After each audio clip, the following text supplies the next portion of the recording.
Yes, turabasuze kandi turabashimiye ni nako tubivuriza gukomeza mugenda mugubwa neza muri gahunda z'amakuru abagiye atandukanye, amakuru abari kuvuga mu Rwanda, mu Burundi ndetse n'ahandi hose ku isi. Tukugeza amakuru abari kuvuga mu myidagaduro, amakuru abari kugenda acaracara ku mbuga nkoranyambaga zigiye zitandukanye. Mwagiye mubyumva rero mu minsi ishize ni Kwizera Evariste ndetse n'umugore rwose mukaperezida Kwizera mukomeje kugenda mwumva rwose ibintu bikomeje kugenda bibabaho. Ni iminsi mikeya cyangwa se n'amezi makeya ashize uyu mugabo Kwizera Evariste avuzweho cyangwa se afunzwe aketsweho kuba yarasamanyije rwose umwana w'imyaka 15 akamutera inda. Ibi rero ubwo yazaga kubikira rwose uyu munsi ari ibyamuzi rero ni ibintu bikomeje kugenda bibavugwaho.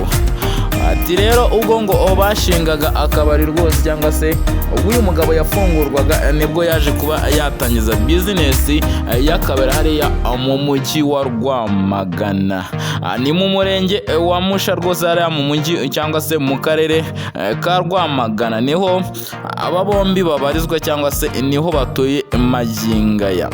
Uyu mugore rero bakamwita mukaperezida Kwizera, ni umugore mwagiye mwumva cyangwa se mwagiye mumenya cyangwa se wagiye umenwa n'abatari bakeya. Byagenze gute rero inana rero kugira ngo aba bombi bavugwe cyangwa se bamenyekane mu itangazamakuru? Bikaba byarabaye mu mwaka w'ibihumbi 2019 nibwo aba bombi rero bashyingiranwaga, aho uyu mugore yari afite imyaka 44 ndetse rwose umuhungu we ari we Kwizera Evariste yari afite imyaka 21.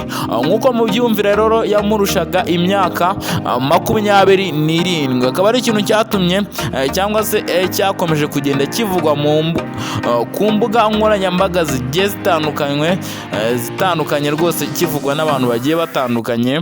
Nicyo cyatumye uyu muryango umenyekana. Byabaye ryari rero? Byabaye mu mwaka w'ibihumbi 2019. Ikindi kintu rero cyaje gutuma ubukwe bumenyekana, naho rwose umwana w'umukobwa w'uyu mugore mukaperezida Kwizera ufite imyaka cyangwa se icyo gihe yari afite imyaka 31.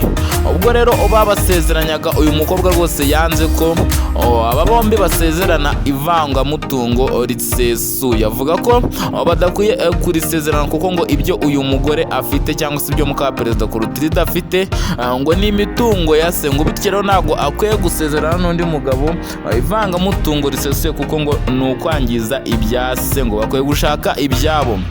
Ubuyobozi rero bwaje kubasezeranya rwose butitaye ku byo uyu mukobwa yavugaga. Buvuga ko afite uburenganzira 100% kuba yasezerana n'uyu musore Kwizera Evariste wari ufite imyaka 21 100%. Byaje kugenda rero bivugwa rwose, bivugwaho ibintu bigiye bitandukanye. Babarizwa rero babarizwa hariya mu karere ka Rwamagana, ni mu murenge wa Musha rwose, ni mu ntara y'Uburasirazuba.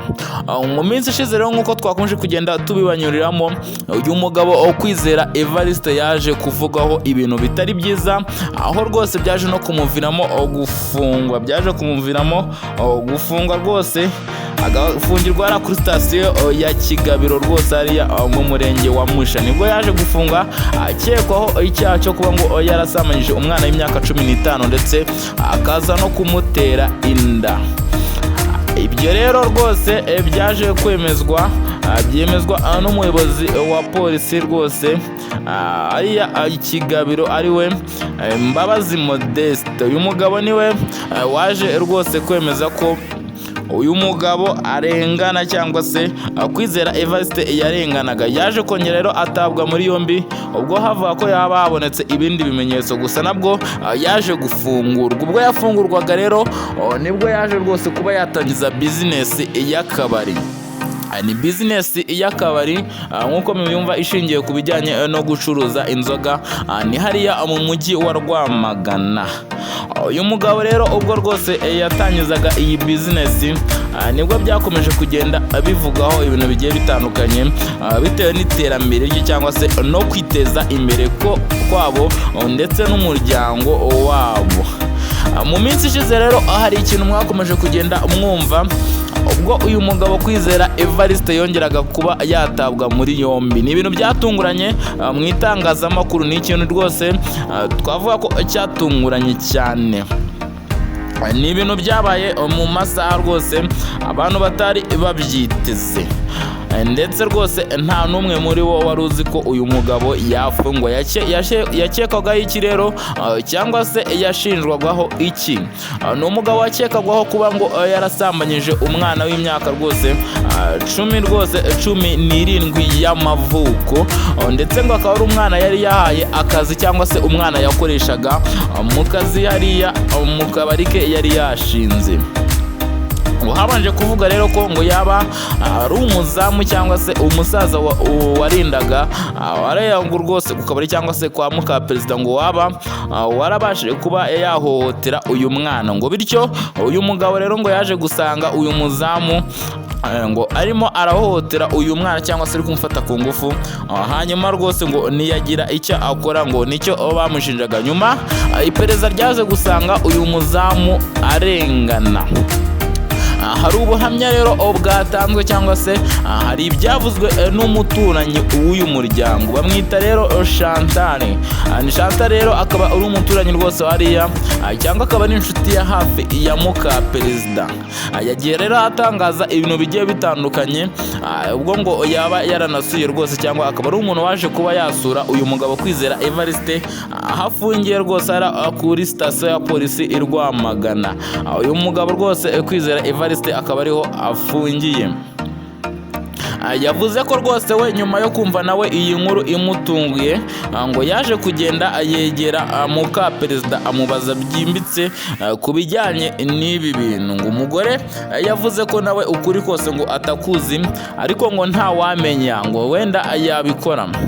Chantal ngo ubwo yageraga rwose ngo kuri polisi ngo rwose uyu ntabwo yabashe kuba yavugana na Kwizera Evariste, gusa ngo yavuganye n'umunyamategeko we ngo atangaza yuko iki kintu ngo atari cyo, iki kintu ngo ntabwo acyemera, ndetse ngo nta nubwo yigeze agikora rwose, ngo baramubeshyirana. N'iyi saha rero abantu bakomeje kugenda bibaza ibintu biri kuba cyangwa se icyaba kigenderewe kuri iki kibazo, ngo niba ari ubugambanyi se cyangwa ari ikintu uyu mugabo yakoze. Saizi rero uwo muzamu we ngo akaba nta kintu akekwa cyangwa se ntacyo aregwa, kuko ngo yaje no gufungurwa n'inzego z'umutekano, yaje no gufungurwa rwose n'inzego z'umutekano.